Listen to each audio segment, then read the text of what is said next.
সর্বভারতীয় নিট পরীক্ষায় তাক লাগানো ফল করল মালদার গাজলের এক ছাত্র। তার নাম রিজওয়ানুল্লাহ। সে নিট পরীক্ষায় 720 নম্বরের মধ্যে 710 নম্বর পেয়ে নজর কেড়েছে সকলের। রিজওয়ানুল্লাহর বাড়ি গাজলের বৈরগাছি 2 নম্বর অঞ্চল অফিসের ঠিক পাশেই। তার বাবা নেই, 5 বছর আগে এক পথ দুর্ঘটনায় মারা গেছে।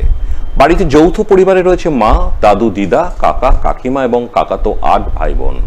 ওই পরিবারের ছেলে হয়ে এবারে সর্বভারতীয় নিট পরীক্ষায় রিজওয়ানুল্লাহ নজর কালা ফল করেছে। এর ফলে সে বেজায় খুশি। তার মুখ থেকে জানা গেল সে মালদার এক বেসরকারি মিশন থেকে এবছর উচ্চ মাধ্যমিক পরীক্ষা দিয়েছিল। উচ্চ মাধ্যমিকে 477 নম্বর পেয়ে পাশ করে। পাশাপাশি সে নিট পরীক্ষার প্রস্তুতিও চালিয়ে যাচ্ছিল। সেই পরীক্ষাতে 720 নম্বরের মধ্যে 710 নম্বর পেয়ে সর্বভারতীয় স্তরে 531 এবং জেনারেলে 322 র্যাঙ্ক করেছে। এরপর সে আগামী দিনে ডাক্তার হতে চায়। আমি রিজওয়ানুল্লাহ, এবার সর্বভারতীয় নিট পরীক্ষাতে 720-তে 710 পেয়েছি। All India rank 531। আমি আলামিন মিশনের খড়গপুর শাখা থেকে কোচিং নিয়েছিলাম, সেখানে উচ্চ মাধ্যমিক দিয়েছি এবং সেখান থেকে এবছর নেটে কোচিং নিয়ে এই নাম্বার হয়েছে। একটা এমসিএ করবো ইচ্ছা আছে এখন। উচ্চ মাধ্যমিকের পর এই যে নিট পরীক্ষার প্রস্তুতি, এটা তুমি কোথায় থেকে নিয়েছো এবং কারা তোমাকে খুব ভালোভাবে সহযোগিতা করেছে? আলামিন মিশন থেকেই নিয়েছিলাম। ওখানে থাকতাম ছুটিতে, মাঝে মধ্যে মানে কিছুদিনের জন্য বাড়ি আসতাম। তো পুরো ধরেন প্রিপারেশনটা মিশন থেকে হয়েছে। আর এছাড়াও ফ্যামিলি সহযোগিতা মানে থাকতে হবে প্রত্যেক ছাত্রের জন্য। সর্বভারতীয় নিট পরীক্ষায় রিজওয়ানুল্লাহর নজর কাড়ার ফলে তার পরিবারবর্গ বেজায় খুশি। তাই তার পরিবারে এখন খুশির হাওয়া। রিজওয়ানুল্লাহর এক আত্মীয় জানান যে ভাইপো বরাবরই মেধাবী, তাই তার এই সাফল্যে তাদের কাছে প্রত্যাশিত ছিল। তারা চান আগামী দিনে রিজওয়ানুল্লাহ তার স্বপ্ন পূরণের পথে এগিয়ে যাবে। এটা আমাদের এমনিতেই প্রত্যাশিতই ছিল, মানে এরা বরাবরই ভালো, এটা আমাদের প্রত্যাশাই ছিল। এবং আমাদের ধারণা এরকম ছিল, বিশেষ করে ভাস্তের ব্যাপারে রিজওয়ানুল্লাহ আরো ভালো কিছু একটা করবে, হয়তো 720-তে 720 পাবে। যাই হোক 720 পাইনি, 710 পেয়েছে।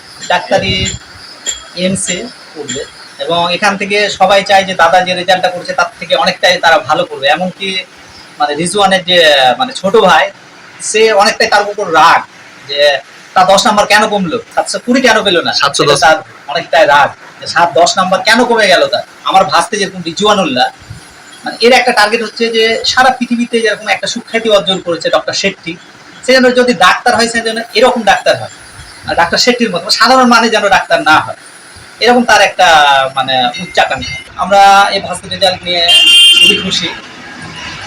দাদা অনেকদিন আগে 2019 সালে বাইক অ্যাক্সিডেন্টে মারা যায়। তাদের একটা আশা ছিল যে ছেলে মেয়েরা যথেষ্ট একটা ভালো রেজাল্ট করবে এবং ডাক্তার হবে, এটা দাদার দৃঢ় বিশ্বাস ছিল। দাদা আজ নেই, কিন্তু ছেলে মেয়েরা দাদার যে আশা, সে আশা দাদার পূরণ করেছে।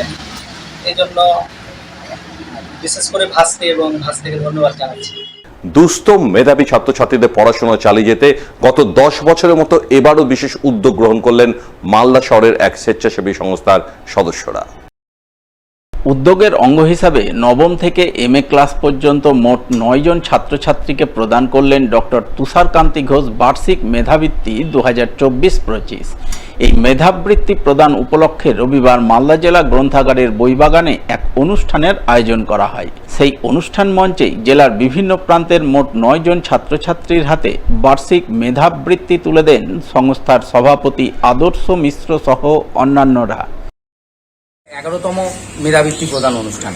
আমরা আজকে 9 জনকে সব মিলিয়ে 9-10 থেকে শুরু করে একদম এমএ ক্লাস পর্যন্ত আমরা 9 জনকে মেধাবৃত্তি দিয়েছি।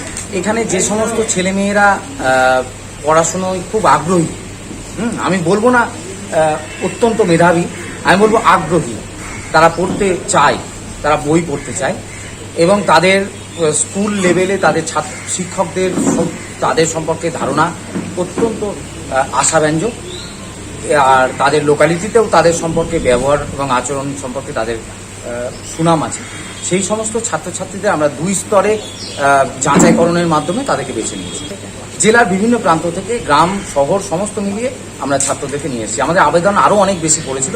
আমরা সমস্ত যাচাই প্রক্রিয়াতে যারা নির্বাচিত হয়েছে তাদেরকেই রেখেছি। তাদের জন্য মেসেজ রয়েছে, যারা এর আগেও মেধাবৃত্তি পেয়েছে তারা যেভাবে নিজে নিজে স্ব ক্ষেত্রে তারা প্রতিষ্ঠা লাভ করেছে। আমরা চাইছি ওরাও ওদের পূর্বসূরিদের মতো নিজ নিজ ক্ষেত্রে প্রতিষ্ঠা লাভ করুক, তাদের ভবিষ্যৎ জীবন যাতে সুপ্রতিষ্ঠিত হয়, এটাই আমরা চাইছি।